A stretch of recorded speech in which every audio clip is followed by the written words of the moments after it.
Hey there, it's Beth from Scrapping Wonder slash Rock Your Notebook, and I am up with an awesome collaboration with Tina Walker and Stencil Girl products, and this is called the Plain Box Society collaboration. And what happened is a bunch of us were given this box. It's a tiny box. It's like a 3 by 3 box, and my plan for it was I had no idea. Truly, I didn't know. The other day, I was in Michael's and I picked up these two paints that looked really cool. They were like these metallic paints and they were super cheap. You know, it's the super cheap little Craft Smart bottles, but the paint looked really cool. So I picked it up and I was like, I'm going to use these on the box and nothing else. And I don't normally go with black, but I decided that because these paints were metallic, that the black gesso is where they would really shine. So I put black gesso over the entire box except for the inside. The inside of the box is not perfect, and I'm totally okay with that. Like, that doesn't bother me at all because who's going to be looking at the inside of the box? I do have to say, by the end of this, I was so happy with the outcome and the way everything turned out. So I had put that little piece of paper towel that was laying around on my desk on the on the inside of the box, so the gesso wasn't getting everywhere, like on the inside, and the box didn't end up sticking to itself. And my first thought was to paint the paint on with my palette knife.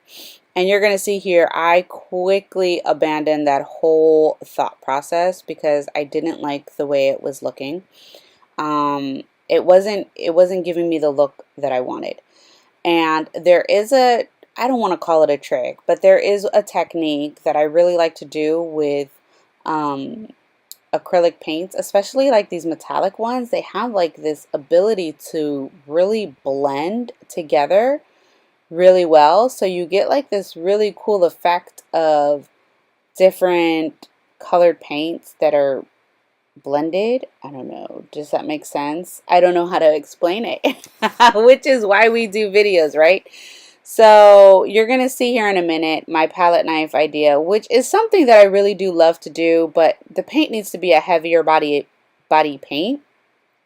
This acrylic paint is more fluid, and so I'm not getting the effect that I was going for with that palette knife idea.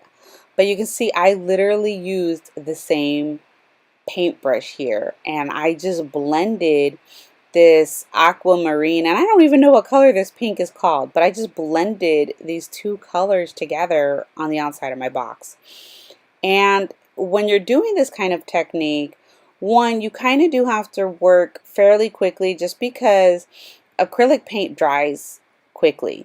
And before you know it, you end up with like a tacky consistency because it's in the drying process. So you do have to work quickly, and I did.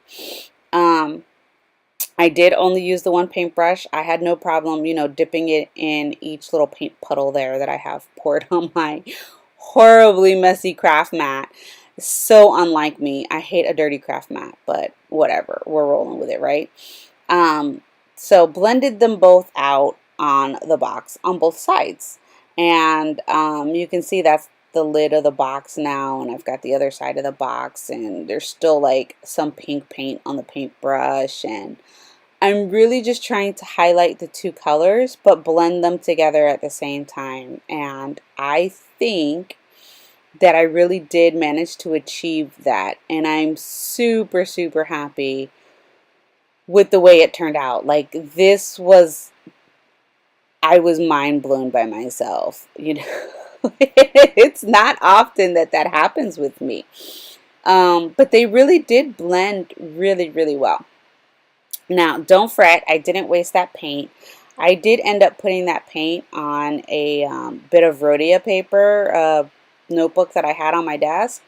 And I have to say, I have never actually put acrylic paint on rhodia paper before because I just didn't think it would handle it. I mean, rhodia paper is nice, but it's not tomoe, you know, it's not really meant for like art and stuff like that.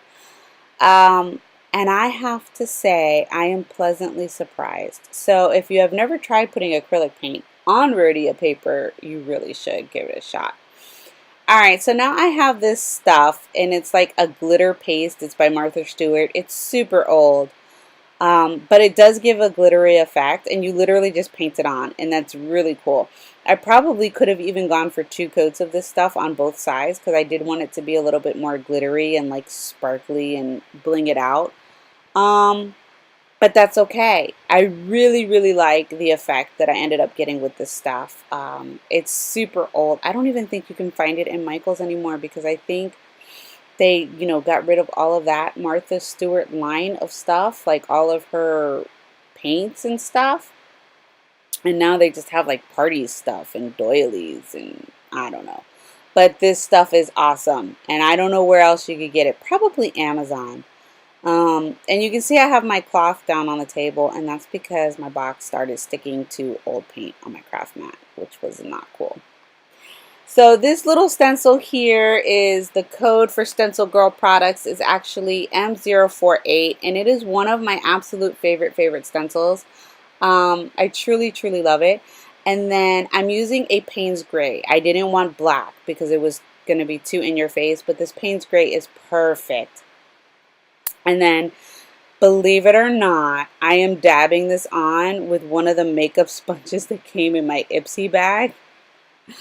These things are awesome for art, and I have enough for my face because I don't wear makeup that often. So this one I decided to, just use in the art room. And it worked out perfectly. So I'm just zapping that with the heat gun to make sure it's completely dry before I put the other stencil on it, which is the teapot stencil, which is code, let me see because I'm blind, S360, this little teapot. And I love this teapot stencil. I mean, if you haven't checked out Stencil Girl products, I really highly suggest that you check them out. I will have definitely their link below. Their stencils are so amazing and so unique. And the whole story behind Stencil Girl products for women and creativity is awesome. It's so amazing. And I really, I suggest you check them out because they're just so cool. So the little box that I am making is now becoming a tea bag box, and I will actually be giving this away to someone special to me, and I will be filling it with all kinds of tea bags. And I thought that was just, this box was the perfect size for it, and I'm super happy with the way it turned out. You're going to see the close-up photos of it after this video and me zapping this with the heat gun. The teapot goes on both sides of the box, and I'm super happy with the way it turned out. Thank you so much for watching. If you enjoyed my video, please give me a thumbs up and subscribe. And leave me a comment and let me know, what do you think of my teapot box? I love it, but I would really like to know what your thoughts are and if you like my teapot. Alright, thank you so much for watching. Bye.